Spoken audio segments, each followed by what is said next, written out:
बिस्मिल्लाहिर्रहमानिर्रहीम। ख़वातीन व हज़रात, अस्सलाम वालेकुम। आज एक बहुत अहम मौज़ू पर मैं आपसे बातचीत करना चाहता हूँ और वो है वालिदैन का इलाज, बुज़ुर्गों का इलाज। हमने ये देखा है कि आज के ज़माने में मुआशी मसाइल की वजह से या कुछ और ख़ानदानी मसाइल की वजह से बाज़ औक़ात वालिदैन अकेले रह जाते हैं।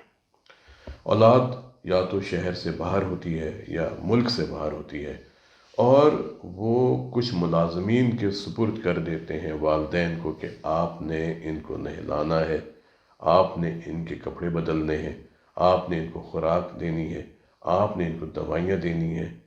नतीजा क्या होता है कि वालिदैन की तबीयत दिन ब दिन ख़राब होती चली जाती है।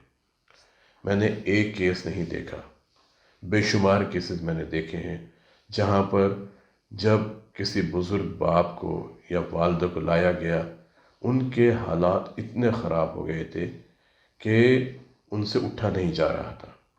जब हमने उनसे पूछा कि आप दवाएं खाती हैं या खाते हैं, तो कहने लगी हाँ जी, हमारे मुलाज़मीन हमें दवाएं खिलाते हैं। उनका ब्लड प्रेशर कंट्रोल नहीं हो रहा था, उनकी शुगर कंट्रोल नहीं हो रही थी और वो ये कहते थे कि हम तो बाकायदगी से दवाएं खाते हैं।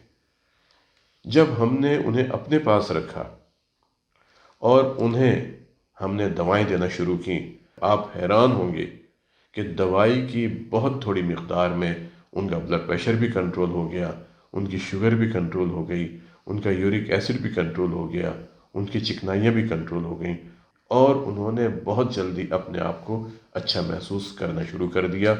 उनमें ताकत आ गई, तवानाई आ गई।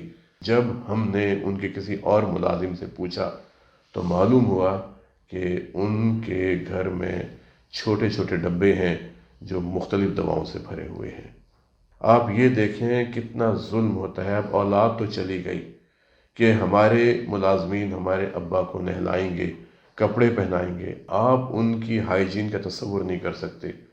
उनके प्राइवेट पार्ट्स से स्मेल आ रही थी, उनके जिस्म से स्मेल आ रही थी और बज़ाहिर वो मुलाजमीन उनको नहलाते भी हैं, उनको कपड़े भी बदलते हैं, उनके पाउडर भी लगाते हैं।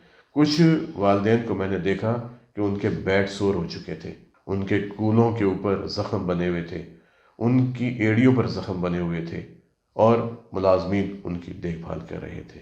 मैं आप लोगों से एक बात कहना चाहूँगा कि वक्त बहुत तेज़ी के साथ गुज़र जाता है। अगर आज वालिदैन के साथ कुछ हो रहा है तो कल ये हमारे साथ भी ऐसा ही होगा, क्योंकि मकफ़ात अमल है। इसलिए वालिदैन की ज़िम्मेदारी को आपने खुद निभाना है।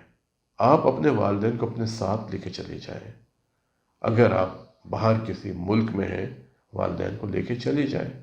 या अगर आप माशाल्लाह 4 भाई हैं, 5 बहनें हैं, 3 भाई हैं, 2 बहनें हैं, तो कोई एक ज़िम्मेदारी लें और अपने वालिदैन की खुद निगहदाश्त करें।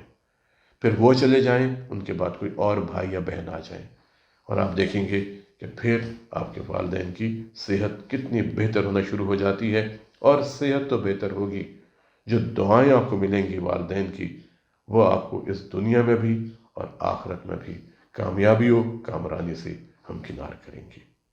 और जो आपको दिली सुकून मैसर होगा, जो आपको ज़हनी सुकून मैसर होगा, आप उसके बारे में सोच भी नहीं सकते। आज के लिए इतना ही।